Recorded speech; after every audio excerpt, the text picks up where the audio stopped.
નમસ્કાર દર્શક મિત્રો, પ્રાદેશિક ન્યૂઝમાં આપની સાથે હું પાર્થ વિલાણી. હળવદ નગરપાલિકા દ્વારા 2005ના વર્ષમાં જે આ સ્મશાન ગૃહ ખાતે જે સ્નાન ગૃહ બનાવવામાં આવેલું છે, પરંતુ અત્યારે એની કેવી હાલત થઈ ગઈ છે એના લાઈવ દ્રશ્ય તમને બતાવવાના છે.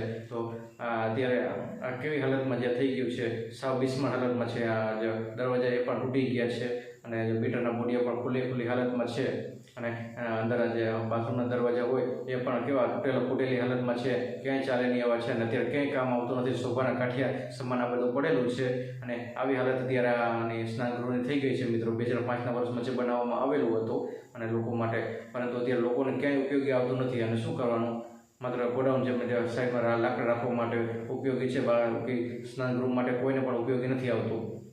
તો લોકોને આટલી બધી તકલીફ છે, તો આના માટે શું કરવામાં આવશે, આગામી સમયમાં નવું બનાવવામાં આવશે કે કેમ? અને આટલા વર્ષથી જે બિસ્માર ધૂળ ખાઈ રહ્યું છે અને લોકોના પૈસા જે બનાવવામાં આવેલું હતું, અત્યારે જે ધૂળ ખાઈ રહ્યું છે, લોકોના પૈસા બધા બરબાદ થઈ ગયા. તો અત્યારે બીજી વાર એનું બાંધકામ કરવામાં આવશે કે કેમ, એ આપણે આગામી સમયમાં જોવાનું રહ્યું. તો અત્યારે નગરપાલિકાની નવી બોડી પણ છે, નવા સભ્યો છે, નવા પ્રમુખ છે.